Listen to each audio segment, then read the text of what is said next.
morning, everyone. Welcome back. So, well, that was our time to focus. And now back in the studio, we are going to be focusing on something very, very interesting. Early on in our program, in one of the previous editions, we had a young gentleman joining us with whom we were talking more about TEDx, which was taking place here in our capital city of Riyadh. And we were talking a lot about the Iraqi ambassador to the Kingdom of Saudi Arabia in particular, who came up with a very distinctive and very unique idea of having to send somebody young to moon, of course. And well, we really talked extensively about it and his great idea, and with such great zest as people received it, especially the young audience in TEDx in Riyadh. And now we have with us a physicist who is a professor of physics, Dr. Hisham, who wants to send a young gentleman or a young woman to Mars. We are going to be looking more into this as we are going to be having our discussion with Dr. Hisham. Assalamu alaikum and welcome to the studios.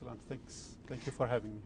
Dr. Hisham, we are going to talk to you, of course, about your brilliant idea and as to what was it that inspired you to come up with something so unique. But before that, tell us a little bit more about yourself. How did physics happen to you?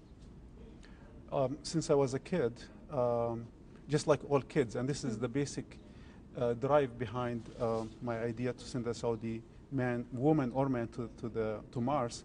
I used to look at the stars and I always wondered, you know, what's out there, can we reach them? So I was interested in astronomy and how the world was created. And then that invariably made me interested in physics. And of course I had like the encouragement of my family. So that's how I got interested in physics since I was a kid. Mm-hmm. And Dr. Hisham, now initially your plan of sending a Saudi man or woman to Mars, tell me and Simon, of course, tell our viewers more about this plan and what actually inspired you to come up with such an idea. Well, in 1999, the Americans sent an unmanned spaceship to check for life on Mars, in the northern pole of Mars, because there is water there. They believe there is water there. But unfortunately, it crashed. And the reason it crashed was because the project did not have enough funding. They were using cheap materials, cheap project to send this spaceship to Mars. And then I got so disappointed that I started thinking it is important to send whatever it takes to discover Mars and to see if there is life on that planet, on the red planet. And then I started thinking about it. And since then, I have been, you know, preoccupied more often, you know, in promoting this idea. Initially, I tried to promote this idea in America, but my kids were not really interested in it. So now I'm trying to see maybe I can motivate Saudi kids to do that instead.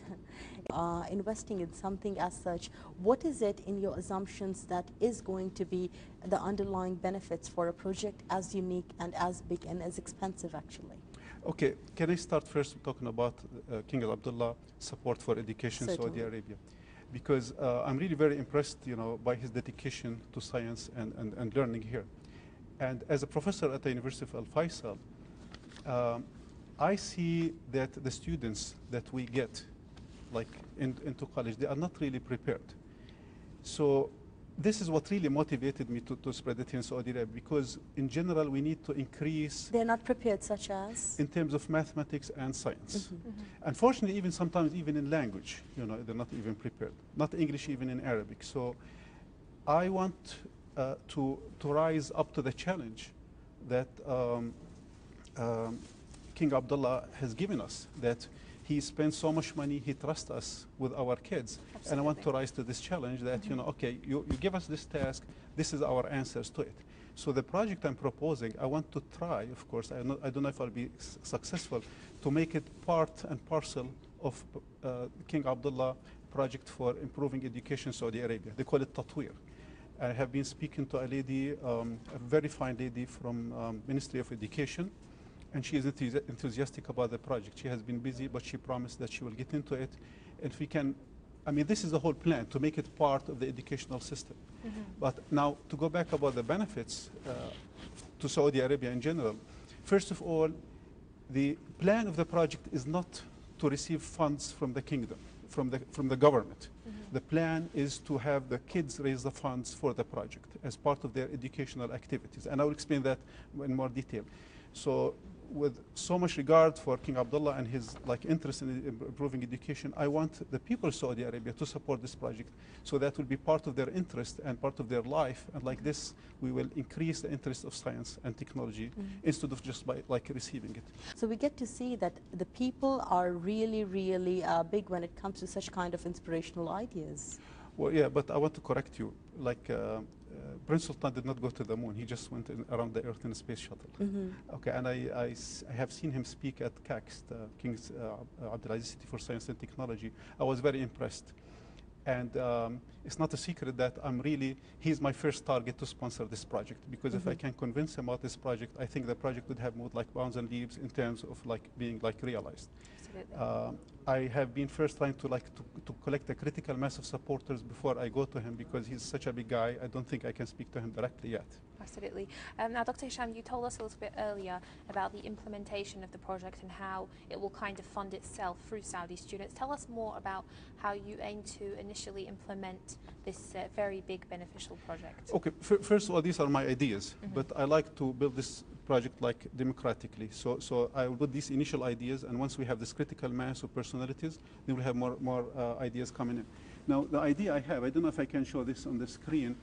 Where should I aim it? Well, you can just show it to the camera. To camera Okay, one. the idea is we have national leaders. If our camera would zoom in, and Dr. Hisham, if you could hold it upright.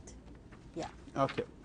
So here we have in the top line, I have national leaders, like for example, Prince Sultan ibn Salman.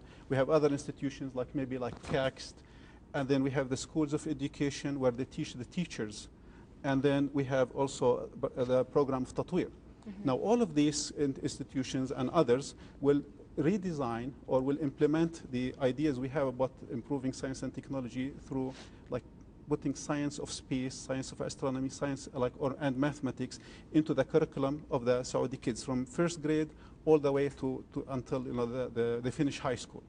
And then this will be implemented in all Saudi schools. Then the kids will work, part of their everyday activity in learning science.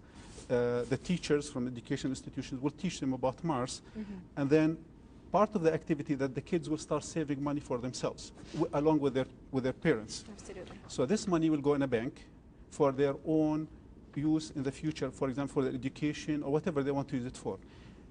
In exchange for each kid like saving a certain amount of money, we will have business, Saudi business or international business, who are like making billions in Saudi Arabia without really meeting their social responsibilities, matching the funds which the kids save.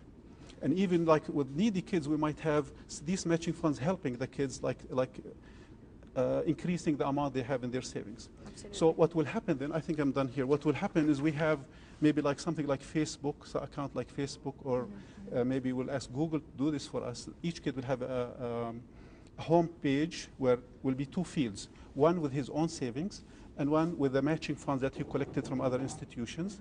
And then as the years go by, because it's a long-term project, it's not like a one-year project, this is maybe 20 to 30 years project, the money will accumulate. Now, also, I want Saudi Arabia to lead this project so that we'll start exporting it to neighboring countries and into the world. Because the trip to Mars is going to be very expensive, and there is no country in the world, including the United States, which can support what I feel the proper trip. I mean, we have to have like vehicles of heavy lift to build the station in the moon, and then we will redesign the ships there, because the problem for radiation will kill astronauts going to this very long journey. So we have to have very thick-walled ships transporting them. So this is very expensive, and we need the whole world to collaborate in building this. But we want to start it here in Saudi Arabia, and then hopefully the headquarters for like directing all the funds and all of it will remain here. Of course, it's up to our activities. Well, of course, on this note, Dr. Hisham, we would like to thank you so much for joining us on Good Morning KSA and for telling us so much about your amazing project that hopefully, inshallah, we wish you all the best in this project and in implementing such a very, very long-term, well-sought project. Thank you for being with us. Thank you. Of course, Dr. Hisham, thanks for having me. it's a pleasure.